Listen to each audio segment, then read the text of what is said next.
আসসালামু আলাইকুম। Ground cement সকালের খবরে আমন্ত্রণ জানাচ্ছি আমি ইসমত মিলি। হাওরের ফসল হানির আতঙ্ক ভর করেছে নাটোরের চলন বিলের বোরো চাষিদের মাঝে। হঠাৎ করে আত্রাই নদীর পানি বেড়ে বোরো ধান খেতে ঢুকে পড়ায় একমাত্র ফসল বাঁচাতে মরিয়া হয়ে উঠেছেন চাষিরা। ইতিমধ্যে দু একটি এলাকায় পানিতে কয়েকশো বিঘা বোরো ধান তলিয়ে গেছে। সোনালী ধান রক্ষায় বেশ কিছু পয়েন্টে অস্থায়ী বাঁধ ও মাটির বস্তা ফেলে আপ্রাণ চেষ্টা চালাচ্ছেন আতঙ্কিত কৃষক। নাটোর থেকে হালিম খানের পাঠানো রিপোর্ট। নাটোরের সিংড়ায় বাড়ছে আত্রাই নদীর পানি, বাড়ছে চলন বিলের বোরো চাষিদের দুশ্চিন্তা। ইতিমধ্যেই পাটকল বেইলি ব্রিজ পয়েন্ট দিয়ে পানি প্রবেশ করে তলিয়ে গেছে প্রায় 200 বিঘা পাকা বোরো ধান। ফসল বাঁচাতে জোরমল্লিকা এলাকায় অস্থায়ী বাঁধ নির্মাণ করা হয়েছে। এইভাবে পানি ঠেকিয়ে কৃষকরা চেষ্টা করছেন মাঠ শুকনো থাকতেই সমস্ত ধান ঘরে তুলতে। এ অবস্থায় ভবিষ্যতের জন্য পরিকল্পিত ব্যবস্থা গ্রহণের দাবি করেছেন কৃষকরা। আমার 30 বিঘা জমি আমি এক মুঠ কাটতে পারিনি। এই বাঁধ যদিও বা ধুসে যায় তাহলে আমাদের এই বিলের ধান হাজার হাজার হেক্টর জমি ধান ডুবে যাবে পানিতে। সিংড়ে গাঙ্গের পানি, আত্রাই গাঙ্গের পানি মনে করেন একবার চাপ দিছে, মনে করেন বাড়তেছে, খালি বাড়ার উপরেই আছে। এই জন্য মনে করেন কাঁচা পাকা দিকে লাভ নেই। বেইলি ব্রিজ উঠায় দিয়ে একটা আধুনিক বাদ দিয়ে আধুনিক একটা সুইচ গেট স্থাপনের দাবি জানাচ্ছে। স্থানীয় সংসদ সদস্য আনোয়ারুল ইসলাম জানান, ফসল রক্ষায় পানি প্রবেশের পথগুলো বন্ধ করে দেওয়া হয়েছে। দলীয় নেতাকর্মীদের নিয়ে পরিস্থিতির উপর নজর রাখা হচ্ছে। উজানের ঢলে ব্যাপক পানি বৃদ্ধি পেয়েছে এবং আমাদের যে জলাশয়গুলো রয়েছে, খালগুলো রয়েছে, পানি প্রবেশ করছে। আমি তাৎক্ষণিকভাবে আমার দলীয় নেতাকর্মী এবং প্রশাসন ইয়ানা সাহেবকে বলে জনগণের সহযোগিতা যে খালগুলো দিয়ে পানি প্রবেশ করছিল দ্রুত সেই খালের মুখে বাঁধ দেওয়ার ব্যবস্থা করি। চলন বিলের সিংড়া অংশেই এবার 36,600 হেক্টর জমিতে বড় আবাদ করা হয়েছে। খালগুলো সচল ও পরিকল্পিত স্লুইস গেট নির্মাণের মাধ্যমে সমস্যার স্থায়ী সমাধান চান এ অঞ্চলের মানুষ। NTV news desk. শিক্ষার সামগ্রিক মান উন্নয়নে বেসরকারি বিশ্ববিদ্যালয়গুলোতে সব ধরনের সহযোগিতা অব্যাহত রাখবে সরকার। সেজন্য ইউজিসি ও প্রাইভেট বিশ্ববিদ্যালয়গুলোকে সমন্বয় করে কাজ করতে হবে। শিক্ষামন্ত্রী এহসানুল হক মিলন এসব কথা বলেছেন। তিনি বলেন, বেসরকারি বিশ্ববিদ্যালয়গুলো স্বাধীনভাবে কাজ করার সুযোগ করে দেওয়া হবে, তবে এমন স্বাধীনতা নয় যেখানে হলে আর্টিজেনের খুনিদের মতো শিক্ষার্থী তৈরি হয়। মঙ্গলবার রাতে রাজধানীর একটি মিলনায়তন উচ্চ শিক্ষায় বেসরকারি বিশ্ববিদ্যালয়গুলোর অবদান, ভবিষ্যৎ করণীয় এবং জাতীয় লক্ষ্য অর্জনে যৌথ কর্মপরিকল্পনা প্রণয়নের লক্ষ্যে মতবিনিময় সভায় বক্তব্য দিচ্ছিলেন শিক্ষামন্ত্রী। ইউজিসিতে বেসরকারি বিশ্ববিদ্যালয়ের কর্মকর্তাদের যুক্ত করা হবে বলে জানান মন্ত্রী। সভায় বিভিন্ন বেসরকারি বিশ্ববিদ্যালয়ের উপাচার্য, শিক্ষক, শিক্ষাবিদ ও সংশ্লিষ্ট খাতের প্রতিনিধিরা উপস্থিত ছিলেন। তিতুমির কলেজের ছাত্রী হলে রাজনীতি নিষিদ্ধের দাবিতে সরব হওয়ায় 3 শিক্ষার্থীর হলের সিট বাতিল করেছে কলেজ প্রশাসন। মঙ্গলবার রাতে ছাত্রী হলগুলোতে জাতীয়তাবাদী ছাত্র দলের কমিটি গঠনকে কেন্দ্র করে এ ঘটনা ঘটে।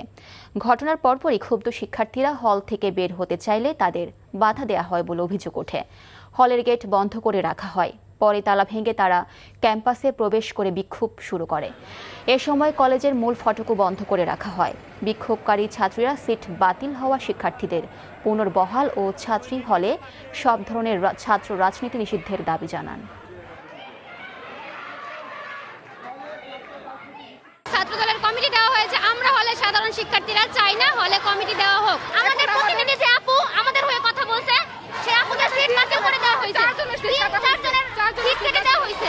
আমরা এটা মানি না, আমরা হলে কোনো রাজনীতি মানব না।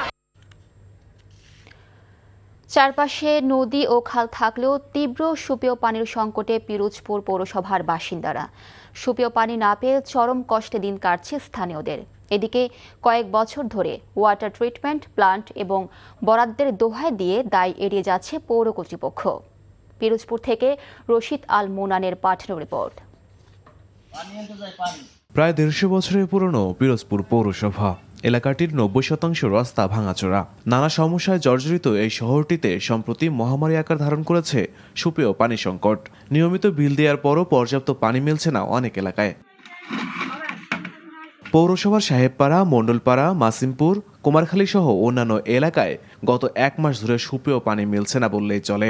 নদী ও ওয়াটার ট্রিটমেন্ট প্লান্টের পুকুর শুকিয়ে যাওয়ায় পৌরসভার একমাত্র শোধনাগারটি নিজেই এখন মৃতপ্রায়। দিনে দুবার 2 ঘন্টা করে পানি সরবরাহের কথা থাকলেও সেটুকুও পান না পৌরসভাবাসী। রান্না করতে পারি না, গোসল করতে পারি না, বাচ্চারা কলের পানি অনেক দূর দিয়ে আইন অল্প একটু গোসল করে, তাতে সমস্যা হয়ে যাইতে আছে, অসুস্থ হয়ে পড়তেছি, গায়ে অ্যালার্জি হয়ে যাইতে আছে। প্রতি মাসে 400-450 টাকা পানির বিল দিই, কিন্তু এক বালতি পানিও আমরা পাই না। নানান রকমের সমস্যা, বাচ্চাদের ডায়রিয়া, আমাশয়, ম্যালেরিয়া, যাই হোক, মশা মাছি, সব কিছুই তো পানি নিয়েই সমস্যা। রুটি, এই শুকনা খাবার আমাদের খাইতে হয়। একদিন চাল কয়টা ধুয়ে যে হাঁড়িতে দেবো, এমন উপায় আমাদের নাই।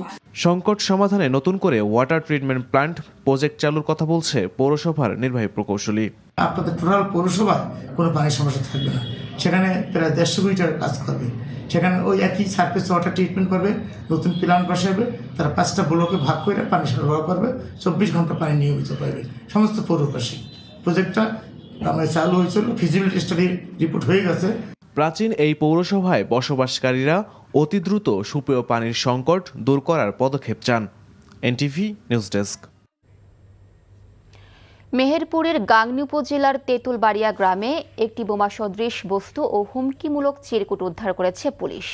ভোরে সানোয়ার হোসেন পলাশের বাড়ির মূল ফটকের সামনে থেকে বস্তুটি উদ্ধার করা হয়। স্থানীয়রা জানায়, সকালে হাঁটতে বের হয়ে সানোয়ারের চাচাতো ভাই শামীম একটি কালো টেপে মোড়ানো সন্দেহজনক বস্তু দেখতে পান। বস্তুটির গায়ে লেখা ছিল হাত দিলে ব্লাস্ট, এমন হুমকিমূলক বার্তা।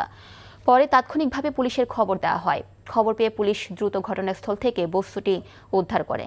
পুলিশ জানায়, উদ্ধারকৃত বস্তুটি পরীক্ষা নিরীক্ষা করা হচ্ছে। এ ঘটনায় জড়িতদের শনাক্ত করে গ্রেপ্তারের চেষ্টা চলছে।